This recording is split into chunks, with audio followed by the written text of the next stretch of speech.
So, as some people know, on November 25th, 2018, I lost my husky and Naki.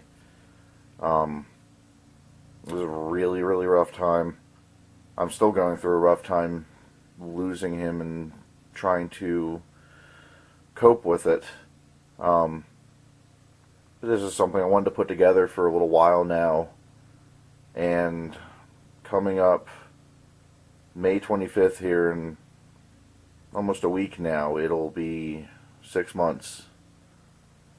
Um, I just want to kind of put something together with his, story and his life. Um, but I got him at a real young age. He's only 7 weeks old when I got him. And he was tiny. He's to the point where I could actually carry him in like the crook of my arm, and for a long while I would carry him around. But got him in 2014 or 2004, and that was a rough time. Graduated high school. Bunch of bad things happened one after another, mostly my dad dying that summer. So I was looking into getting a dog to help cope. I was always better with, being around animals and, that sort of thing. So that was one of my logical step as far as trying to help me deal with everything.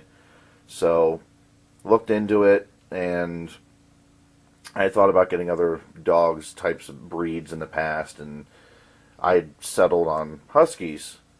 Well, I looked around. I don't remember some of the details, but I remember most of it. I found an ad in the newspaper. It said about husky puppies. Talked to my mother about it, and she was kind of sort of taking it serious, and at the same time she thought I was joking, but at the same time I had a tendency to just bring animals home, so I think she was taking it as serious as she could. But contacted the people in the ad, and they had them all. They were available to pick up, and luckily at the time I was always bad at driving places, especially somewhere I didn't know. I usually would get lost for one reason or another. It just happened that way. Even now with a GPS, like I feel much better with somebody else with me that can help me. But had a really cruddy program on my old computer that luckily was able to kind of help me find the place. So it's maybe half an hour, 45-minute drive. It wasn't terribly far. Most of it was highway. But again, I'm horrible with that sort of thing. So got maybe about halfway or so there, and I ended up in the wrong lane. Ended up going halfway down a exit ramp onto another highway. Well, stopped there, sat there for a little bit, trying to figure out what I was going to do, and did the horrible thing just because I did not know at the time where that highway was taking me, where I was going to go, how I'd get back. Didn't feel like getting lost, so I did the horrible thing, backed my huge 91 Dodge Dakota on the shoulder all the way back up onto the first highway, which ended up being lucky because as soon as I got to the top of that, a PennDOT crew came down right next to me and it pulled down to where I was at originally on that exit ramp. And that I was just imagining what was going to happen if I got stuck there, or if I didn't move when I did. So at that point I'm just kind of sitting there trying to figure out what I want to do. If I want to just say heck with it, I can find another dog somewhere closer by, figure out something else. And I ended up going with my gut, and my gut said to keep going. This is going to work out. And usually whenever I don't listen to my gut, I regret it. So I kept going. Don't think I had any other issues actually getting there. I might have pulled past their place real quick when I actually got there. I don't know. But got there. It's a little kind of farmhouse. course, made me kind of feel a little hesitant slightly because, well, the mother, she was chained up next to an empty, or a field next to the house, and then presumably the dad was inside a wire cage outside on the other side of the house. So it kind of looked like a puppy mill, something to that degree. But I mean, I was there at that point, so figured I was going to go through with it, see what was going to happen. Got the person to come out of the house, and I forget, it was 5, 7 puppies that came out. I mean, all I really knew is that I wanted a male. I didn't want a female, mostly because our previous dog that we still had at the time went through a really horrible time when she got spayed, and as far as healing went really rough and all that. So I was like, all right, I don't want to have to deal with that. So I was looking and getting a male, and there was one that caught my eye because it was a red one, and it kind of sort of went along with my thought process. And as far as the name, one of the names I was thinking of, but I don't remember if it was male or female, but it didn't want anything to do with me. It came over and just kind of like went around me. I'm like, okay, well. And then Naki came up to me, and he came right up to me and like wanted, pets and lovings and everything. He had great markings, and he rolls over on his back for belly rubs, and that was pretty much it. Took a little while to get a hold of my mother to just 100% double check on things, but then that finally worked out and took him home. And the thing I still find funny is the fact I still have that ad from the newspaper, and I pretty much paid nothing for him.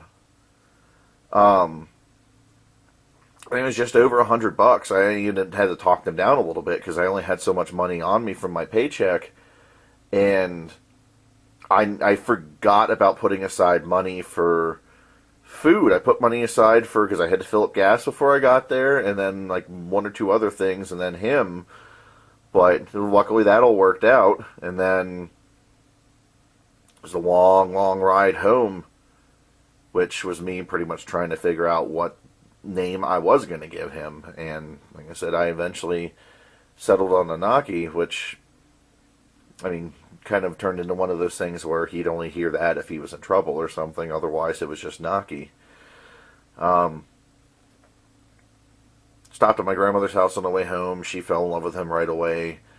Went home to my house after that, and let him out of the car. First thing he does is just go right underneath the truck.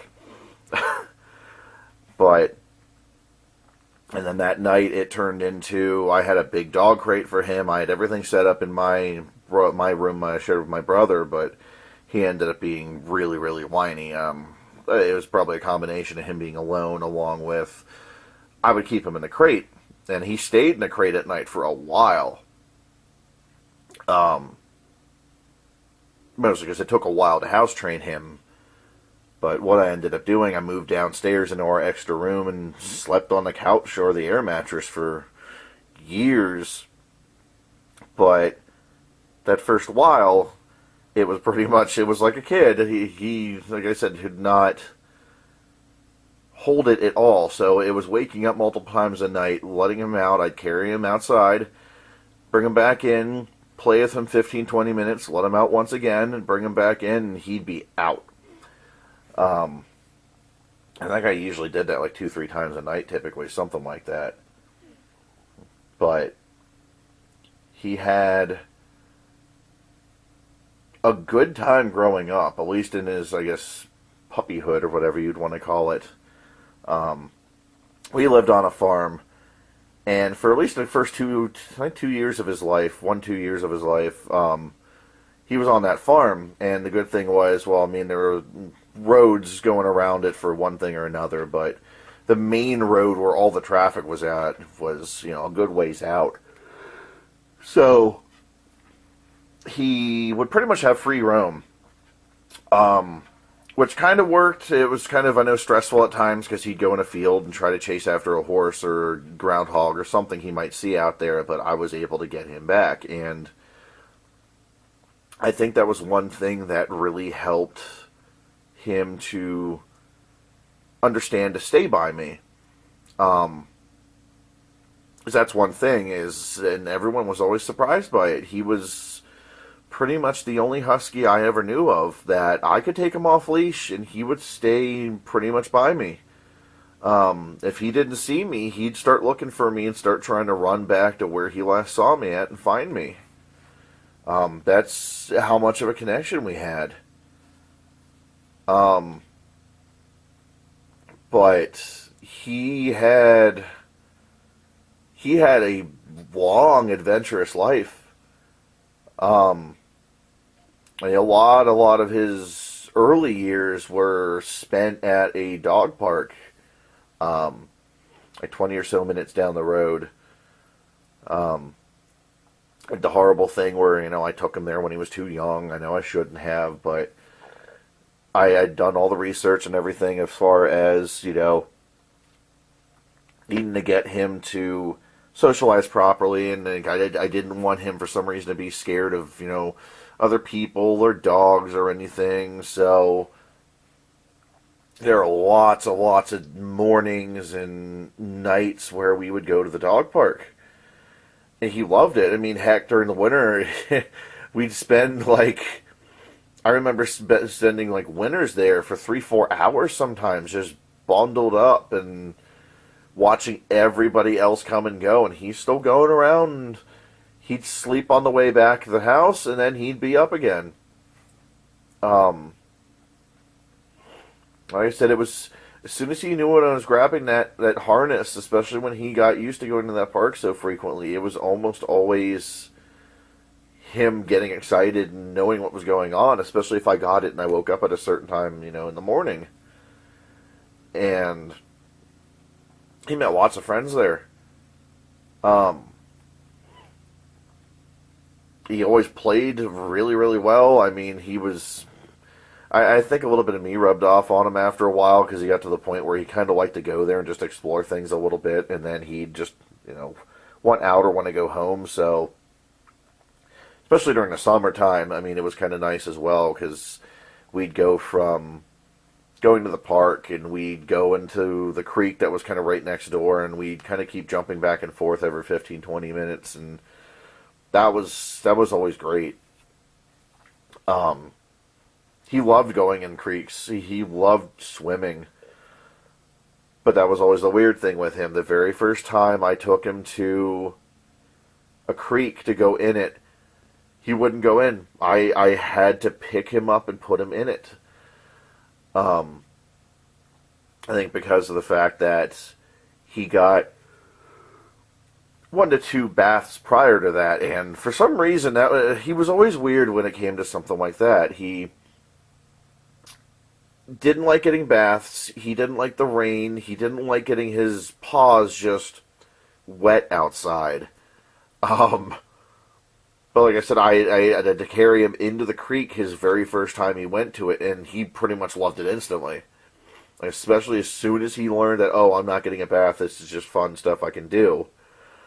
And like I said, he lived at that park for a long time. It was constant mornings, constant evenings there, and I loved it. It was great. I mean, it was always fun watching him and him having fun. And then during the evening afternoons, usually on the drive back, a lot of times there was a Italian ice place on the way, and I'd stop there and I'd always get something. Sometimes I'd get something for him. Sometimes I'd be horrible and I'd give him, the little cookie they'd put on top along with the vanilla custard, or I'd let him lick the cup out, as long as it wasn't something that was going to make him sick. But I mean, he had an iron stomach either way. He got into almost anything. The one thing he was always bad for. He would really get in the trash, but a lot of his chewing and destructive problems were that he didn't like me leaving, didn't like to be left alone. But I mean, his entire life, pretty much, if I went somewhere and I wasn't gonna like go to the movies or something like that, where I was gonna be in a place for several hours, he was with me. Like he was my little travel buddy. Um, it didn't matter where I was going or what I was doing as long as he was with me. It's what made him happy. Wintertime was a great time of year for both of us.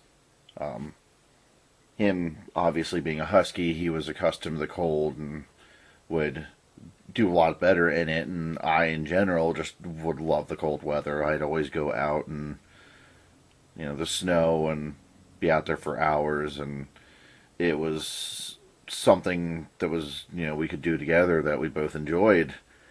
And it was always funny whenever we get blizzards to the point where we would get a foot or so or more of snow, and I'd always make fun of him because he would cheat and he would bound through the snow since that's the only way he could get around, but he'd go in my footprints instead of actually trying to make his own. I'd chase after him and he'd run back to the house and whatever, and of course I'd have to yell at him because he'd eat the snow and he would just be a pest as usual, but it was still just always fun. Um, and it was also really nice just going to the dog park during those instances because, there, if it was snowing or even if it was raining, like people wouldn't be there. They didn't want to be out in the bad weather, and it was always nice, even if it was just a couple inches of snow on the ground, because no one would be there. And just let him off leash, and he would just take off and just have a blast. Um, like I said, I'd keep an eye on him still, but I never had to worry about him running away. He'd always come back to me, or he'd stay within eyesight of me, and he'd go mess around in tree line right by the path I was taking, and then as soon as I got up next to him, he'd see that and he'd bolt off up ahead again a little bit more, and it was always great. It was another thing that was just great to do together because it was a lot of fun. He loved it. One thing that kind of was really nice was, well, it was unfortunate for us, but it kind of worked out in the end. I said about when he was 2 or so, we ended up having to move. We moved into a townhouse. Um, and that worked out, at least in the fact that there was a creek, like, right next door, which was awesome because, like I said, he loved going there, swimming and everything. And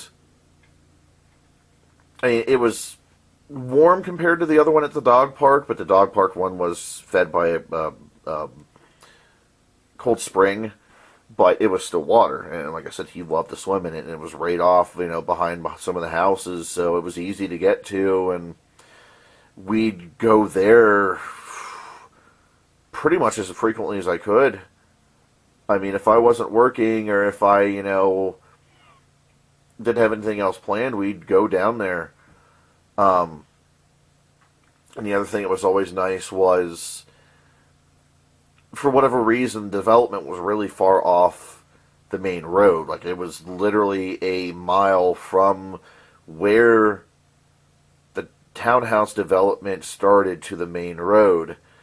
And one thing I would get into the habit of doing would be to take him down that road and back at least once a night, a lot of times. Like, that happened about 4 or 5 times a week. And I mean, that was always the good thing with me, or with him, is he helped to keep me in shape because I'd want to get him out, get him exercise, let him, have some fun. And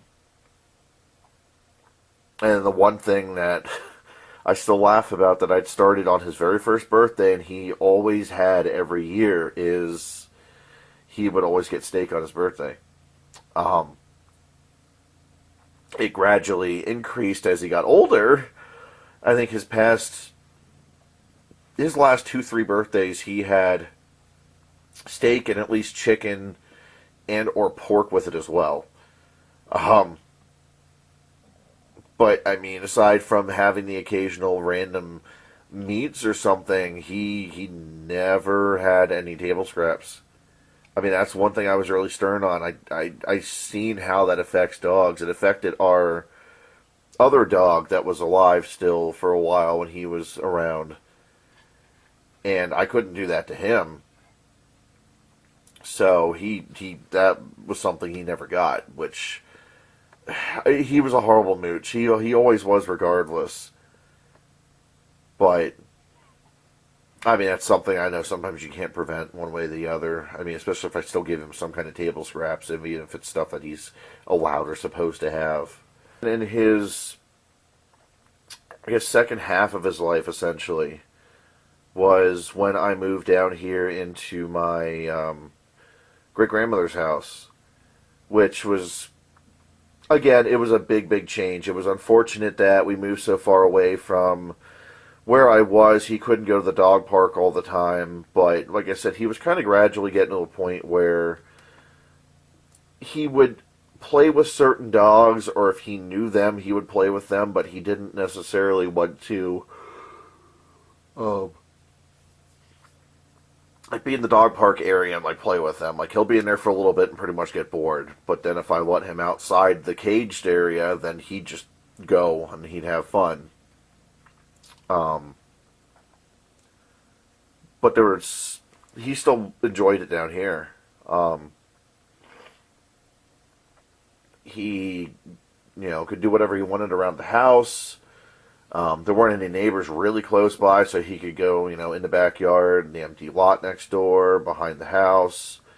The one nice thing is there was a lake that was, or is, a couple miles down from the house, so that became our to-go place. We'd go there multiple times a week then, and,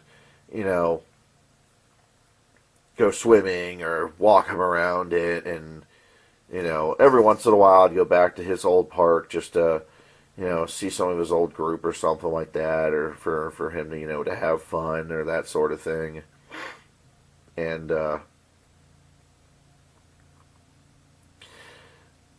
as sad as it still makes me losing him, like, I know he had a really long life, and he did more than most other dogs do, ever. Um, he really was a once in a lifetime dog. It's the one thing I actually did finally find out, which was at least a few years before he died, and I still find it kind of funny, but it makes him more special and unique to me, is he actually was an all husky. Um, he was always slightly stockier than most. He went through a lot of changes as he got older, like just looking different. I think part of it was also just his fur coming out. Like, he got really lanky at one point, and he had his, normal coat of fur, and then as he get older, it really came in. But did a DNA testing on him at one point, found out that he is all husky on his mother's side, and then the dad's side, it is husky, Kazon, white Swiss, German Shepherd, and then, a couple other minuscule things. So what ended up, I guess, happening essentially is another dog, I guess, must have gotten with the mother, because every other ad I had seen after that showed up in the newspaper, they had them AKC registered and all that sort of stuff, and the price was like, $500-600, I think, or more. And it was just kind of funny that, that's why I got him for so cheap, but it was, I couldn't have asked for anything better. Um, I mean, getting him is really the only reason I'm alive. Um, just having him with me through so much.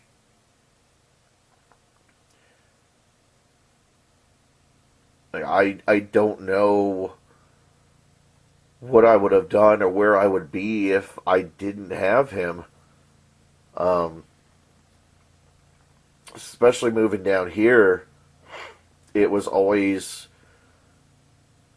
great coming home because he would sit in the bed in the bedroom, because the bedroom is facing out the side of the house, but it's right by the garage door. And he would lay in that bed, wait for me to come home every single time. And I was always, one thing I always looked forward to is coming home and seeing his nose pop around the curtain there and just look at me and wait for me to open the door and then come running out. Um, when he started going downhill at the end, he would be up there sometimes, and I would always worry that I'd come home and he wouldn't be alive. And I had prepared myself for losing him for so long, but nothing can really prepare you for it. I'm still trying to cope with it, and it's not going well. But knowing that he had such a great and long life makes me happy. Because I couldn't have asked for a better buddy than him. That was one thing that I know some people teased me on, and I didn't mind really that much. Like, he was pretty much my kid, but he was spoiled rotten.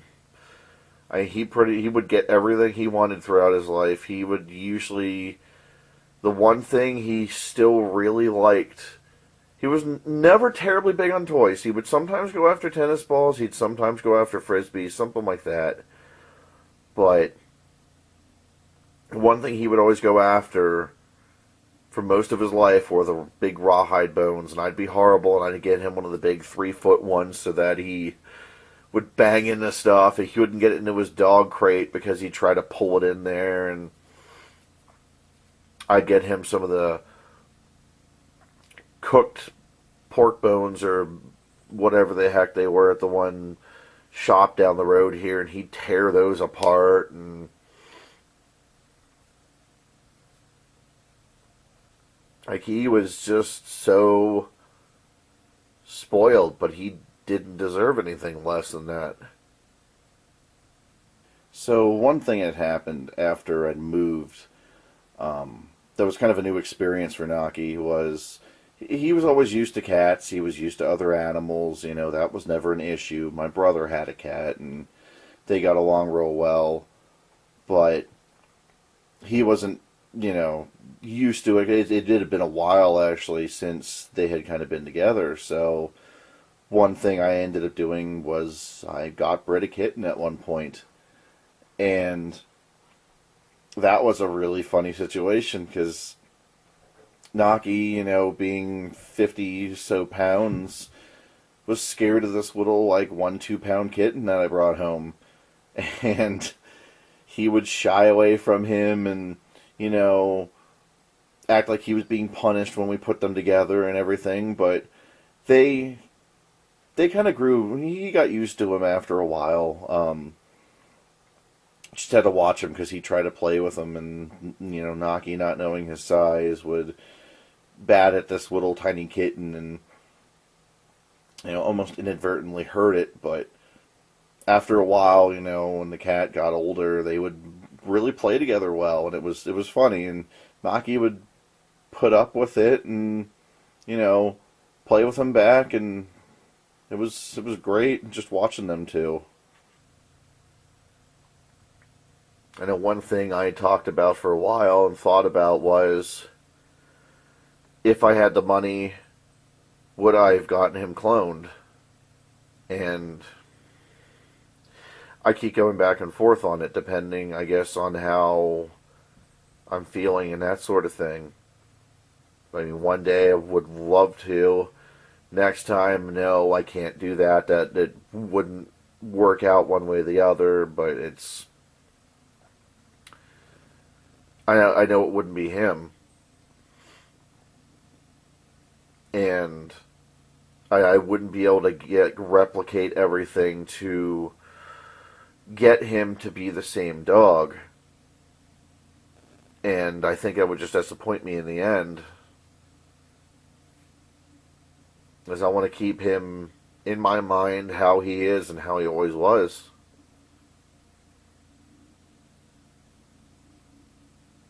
He's my little Naki Taku dog. But not going to really mention much as far as the end. Other than I'm glad he was at home. I'm glad he was with us.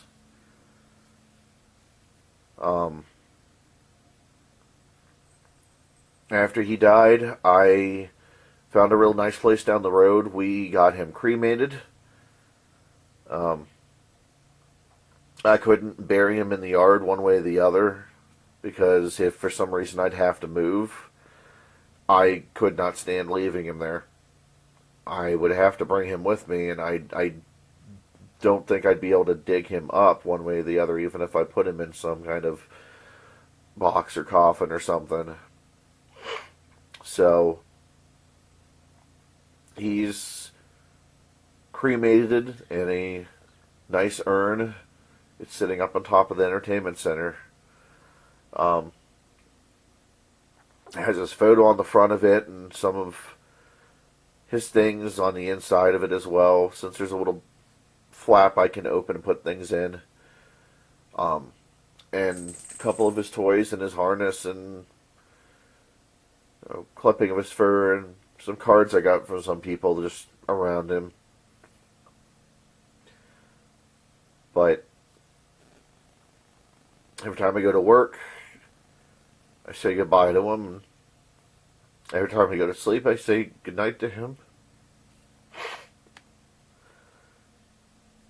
It's been hard. I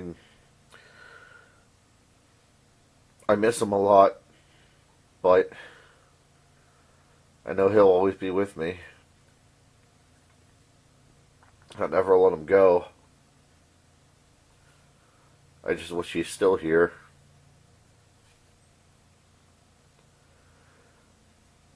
But like I said, hopefully everything works out with putting this together and everything, and so I'll have it posted here on his 6-month anniversary of losing him.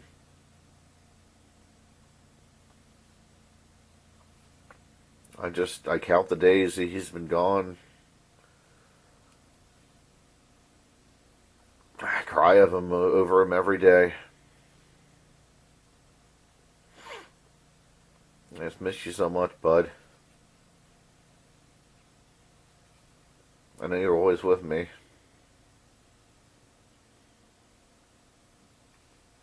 But if you made it this far, thanks for listening. Thanks for watching. And, if you have a pet of your own that you love and is your everything, take photos, do everything you can with them, take them everywhere with you, take lots of video to remember them. Because it always helps, it always makes you feel better. At least you can look back and, remember things that had happened. But I love you, bud. I miss you. Thanks for watching.